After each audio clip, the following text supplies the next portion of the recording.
નમસ્કાર, Gujarat opinion news ચેનલમાં હું છું આપની સાથે રોશની ઠાકોર। સમાચારોની વાત કરીએ તો ચીખલી કાવેરી શુગરનો પ્રશ્ન ચર્ચા કરવા માટે વિધાનસભામાં તક ન આપવામાં આવતા ધારાસભ્ય અનંતભાઈ પટેલ દ્વારા રસ્તા ઉપર ઉતરી આંદોલનની ચીમકી આપવામાં આવી હતી।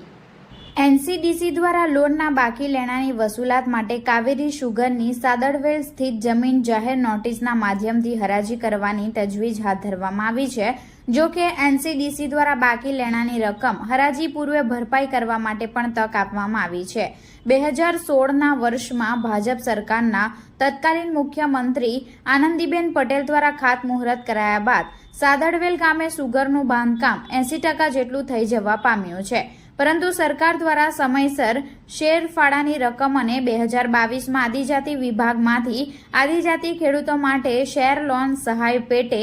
મંજૂર કરાયેલા રકમ પણ ન આપવામાં આવતા નાણાંના અભાવે કાવેરી શુગરનું કામ આગળ વધી શક્યું ન હતું। આ સ્થિતિમાં એનસીડીસી દ્વારા શુગરની જમીન હરાજી કરવાની પ્રક્રિયા હાથ ધરાતા સમગ્ર વિસ્તારમાં ઘેરા પ્રત્યાઘાતો પડ્યા છે અને ભાજપ સરકાર સામે ઉગ્ર રોષ ભભૂકી ઉઠ્યો છે। આ દરમિયાન ચીખલી વાંસદાના ધારાસભ્ય અનંતભાઈ પટેલ દ્વારા કાવેરી શુગરના પ્રશ્ને વિધાનસભામાં ચર્ચા કરવા માટે પ્રયત્ન કર્યા હતા, પરંતુ તેમને સરકાર દ્વારા તક આપવામાં આવી ન હતી, જેથી ધારાસભ્ય અનંત પટેલે રસ્તા ઉપર ઉતરી આંદોલન કરવાની ચીમકી પણ ઉચ્ચારી છે।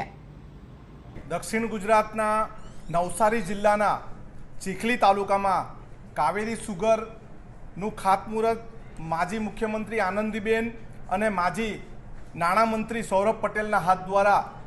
2016માં 4/8/2016માં કરવામાં આવ્યું હતું અને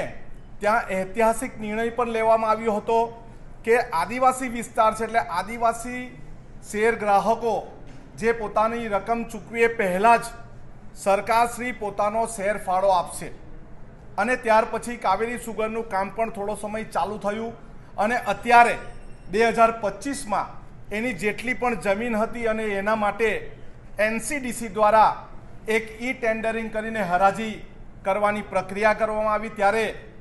તમામ ડિરેક્ટરો હોદ્દેદારો ભાજપના છે,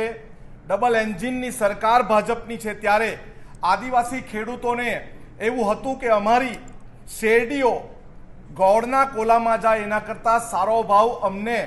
સુગર ફેક્ટરીમાં મળશે, પરંતુ એમની આશા નિરાશામાં પરિવર્તિત થઈ। આદિજાતિ વિભાગમાંથી 23/9/2022ના રોજ એક ઠરાવ કરીને જે શેર ફાળો આપવાની વાત પણ કરવામાં આવી, પરંતુ એક પણ રૂપિયો આપવામાં આવ્યો નહીં। અત્યારે જે પણ ત્યાં ડિરેક્ટરો છે બધા જ ભાજપના છે, છતાં પણ આદિવાસી વિસ્તારમાં એની હરાજી કરવાની વાત કરીને હરાજી કરી છે, ત્યારે જે અમારા વિસ્તારના આદિવાસી સમાજના ખેડૂતો હતા એમનો હક, એમની જે આશા હતી એ ઠગારી નીવડી। અમે પણ આના વિશે 116ની નોટિસ મૂકીને આના વિશેની ચર્ચા વિધાનસભા ગૃહમાં મૂકવાની કોશિશ કરી, પરંતુ અમારી 116ની નોટિસ કાઢી નાખવામાં આવી। ત્યારે અમે હવે અમારા પ્રજાના પ્રશ્ન લઈને